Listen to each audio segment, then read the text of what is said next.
How do you see as an industrial the future of the traffic when you go on producing automobiles?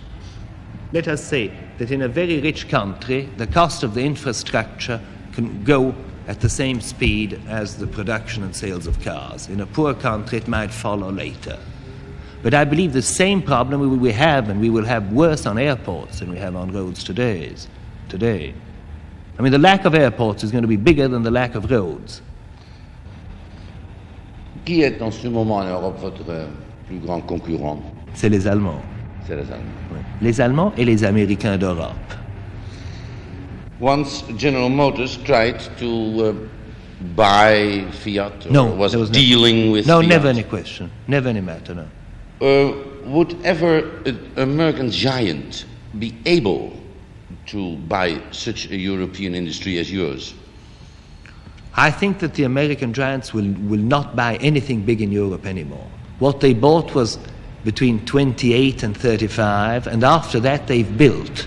I mean, they've bought minor industries like Simca and Roots lately, but nothing in the size of Opel, let's say. Do you feel that in the not far future, maybe the prognosis is 200 or 300 giants will rule the globe as industries with their power and also, therefore, the political power? What's your point of view? Well, I think that In italiano, prego. Io credo che le grosse compagnie transnazionali verranno certamente ad assommare in sé dei notevoli poteri che oggi spettano ancora ad altri tipi di organizzazioni politiche. Sono però convinto che le grosse compagnie transnazionali avranno su di loro e in loro dei controlli politici di altra natura. The public was informed about an eventual fusion with Citroën. Dunque, la situazione qua è come l'Europa vuole lavorare sulla falsa riga dei comitati antitrust, della Commissione antitrust e la legislazione antitrust degli Stati Uniti. La situazione è sostanzialmente diversa, perché l'Europa deve ancora creare un'industria grossa e forte che possa competere con quella degli Stati Uniti, mentre negli Stati Uniti le ulteriori concentrazioni verrebbero a ridurre il mercato, verrebbero a mettere in difficoltà il consumatore. Quindi da parte della Commissione di Bruxelles c'è una volontà di creare delle grosse unità ed evidentemente anche una volontà di disciplinare la creazione di queste grosse unità. Noi abbiamo informato la Commissione antitrust di Bruxelles di quelli che sono i nostri accordi con Citroën e stiamo avendo quello che si chiama un negative consent, cioè un'approvazione a questa nostra forma di collaborazione. Between you and me, I mean, the real thing is in Brussels, they want these things to happen, but they must have a regulation so as to legalize them in some way. I mean, coming from the Sherman Act to all the Roosevelt antitrust doctrine, to all the antitrust laws in the States, the European situation is that we have to create bigger units now. È un po' bizzarra come posizione. Dunque, esiste una legislazione antitrust negli Stati Uniti e ne esiste una nella Comunità Economica Europea. Evidentemente le due situazioni sono diverse, perché mentre gli Stati Uniti non vogliono l'emergere, il preponderare di un'unità, in Europa siamo necessitati di costringere delle unità che possano essere competitive con quelle americane. Quindi bisogna formare queste attività e regolamentarle in uno spirito che non danneggi il mercato e il consumo. Vous croyez qu'il y a besoin des partis européens au lieu des partis nationaux dans les 6 pays? Parti politique? Oui.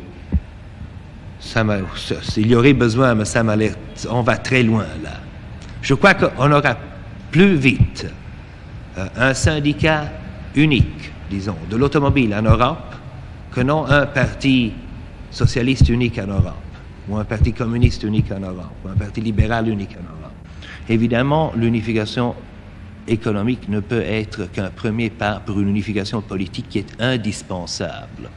L'unification politique qui veut dire la minimisation des États-nations et la maximation de la Confédération européenne. Comment est votre philosophie un respect avec vos ouvriers, avec les gens avec qui vous... Comment est votre relation avec les unions? Mon impression est que les unions en Italie ne sont pas assez fortes, qu'elles devraient être plus fortes et moins politisées. Chez Fiat, ouais. supposé en 1968, la question de participation. Ah oui, participation. Il faut voir ce qu'on entend par participation. Il y a une participation à la vie d'une entreprise. Et ça, c'est très important. Parce que la participation à la vie de l'entreprise, c'est la conscience à ce que l'on fait, à ce que l'ouvrier fait, à ce que l'employé fait. Je crois qu'il s'amuse davantage dans son travail et il donne davantage à l'entreprise. Participation de caractère financier. Je vous donne seulement des chiffres de proportion. Nous payons plus que 400 milliards de salaires et nous payons 30 milliards de dividendes. Vous voyez que même si tous les dividendes passaient à la place de salaire, ça ne fait presque aucune différence. Concernant cette participation, que pensez-vous de la jeunesse en général, mais en particolare in Italia? Io credo che quando si parla di gioventù, parlare solo della gioventù all'università è un errore, perché noi dobbiamo pensare che in Italia la gente che frequenta l'università proviene ancora da un campione di classe preeminentemente o borghese o a un dato livello di reddito, per cui non può essere un campione di tutta la gioventù nazionale. A differenza da quello che succede nei paesi di Nord Europa. Quindi prendere la gioventù dell'università come campione di quella che è la gioventù del paese è un errore, è un campione anomalo. Vous croyez qu'il y a déjà un sentiment européen, un sens européen dans cette jeunesse ou pas du tout? Il y a une conscience européenne, mais j'ai l'impression qu'ils n'ont pas le sentiment qu'il faut encore se battre beaucoup pour obtenir une réelle Europe intégrée au point de vue politique. Non sono in battaglia, ecco, per fare l'Europa. Si sentono degli europei, ma non sono in battaglia per farla e non credono che c'è bisogno di una battaglia ancora per raggiungerla. Vous connaissez le projet Euratom comme industriel. Pourquoi ça a complètement raté? Parce que je crois que les pays étaient tous trop égoïstes sur le projet Euratom. Tout le monde voulait reavoir ce qu'il donnait dans des proportions différentes, et puis la France était trop autoritaire. Et vous voyez ça aussi en relation avec des autres industries nationaux dans les 6 pays, ce problème? Je crois qu'on peut dire quelque chose de semblable dans l'espace. À propos de Eldo et de ESRO, dans les problèmes de l'espace, là de nouveau on trouve les mêmes difficultés. La part des pays veut avoir une revenu immédiate de ce qu'il donne, c'est-à-dire s'il participe à un projet, il veut avoir tant de travail, tant est l'argent qu'il met dans le projet. Et puis là de nouveau, on a une autorité assez lourde de la France. C'est-à-dire que l'élargissement du marché, les grandes dimensions dans la production, les capacités compétitives et d'exportation de nos industries ont sans doute donné une revenu moyenne aux Européens beaucoup plus avancée qu'ils n'avaient avant. Mais quand même, il reste dans les gouvernements de chaque pays une volonté politique self-autoritaire. À Espra, il y a maintenant une grève. On ne sait pas quoi faire. Il y a 2000 gens qui ne savent pas quoi faire. Nous étions là hier. Moi, je n'ai pas il y a une grève, c'est incroyable. Que pensez-vous de brain drain quand nos hommes scientifiques quittent cette Europe parce que ça n'offre plus de... Là, nous avons fait des études. À propos de ce brain drain, c'est surtout e soprattutto dall'Inghilterra che vanno via, però. E la motivazione principale per cui vanno via non sono le condizioni economiche che trovano negli Stati Uniti, ma è il tipo di lavoro che loro fanno che ha maggior capacità di evoluzione e di sviluppo. C'è da dire, hanno dei laboratori cui gli consentono di spendere di più, di divertirsi di più intellettualmente, di lavorare più lontano. Sì. Non è la retribuzione economica dell'individuo, è la quantità di investimento che si fa sulla ricerca in cui loro si divertono a speculare. Quindi direi che sono gli uomini migliori che se ne vanno, sono gli uomini, diciamo, più appassionati verso il progresso della scienza. Ne ritornano ogni tanto qualcuno. Grazie. You also felt in the United States that the technological development, the fallout of industry in the field of military research, would you see this also, when it comes to European technological development, as a model for Europe? Well, I think you can have technological strains.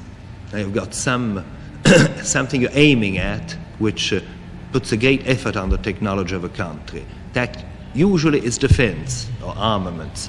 When it's not armaments, it can be a plan like the moon. The moon can be a false point one's aiming at, which brings the same sort of technological effort and strain, and the fallout of that surely does not only go on the United States. Il y a une question sur cette peur de prédominance d'un certain pays dans les 6 de la communauté. Allemagne, France. Si aujourd'hui on doit parler de 6 au lieu de parler d'une seule unité, examinant les 6, il n'y a pas de doute que l'avenir de l'Allemagne est le plus fort. Ils ont une stabilité monétaire, ils ont une stabilité politique à l'instant, ils ont une très forte industrie, ils ont eu le moins de grèves dans les dernières 10 années. Ils ont des problèmes politiques qui peuvent être noyés dans une communauté et de conséquence, ils peuvent être la leading force de la communauté. Pour garder cette balance inter dans la communauté, vous croyez que c'est utile de l'entrée dans la communauté d'Angleterre? Il n'y a pas de question que l'entrée de l'Angleterre amènerait énormément de balance parce qu'avant tout, ils ont quelques domaines où la technologie avancée anglaise est très très forte, c'est-à-dire l'électronique, c'est-à-dire les moteurs d'aviation par exemple. Et puis il y a dans le système de démocratie parlementaire anglaise un élément de stabilité qui peut par osmose se passer à toute l'Europe continentale. J'ai compris que vous, personnellement, êtes occupé aussi de cette balance dans le monde et vous êtes conscient de ces superpowers, ces 2 grands pouvoirs. Que pensez-vous de l'Europe comme une troisième ou non? Une troisième force assez particulière, c'est-à-dire une troisième force culturelle, une troisième force économique, mais une force bien plus faible au point de vue technologique et une force sans capacité de défense. Where stands Europe politically when it comes to problems like Vietnam, Greece, Czechoslovakia, Biafra?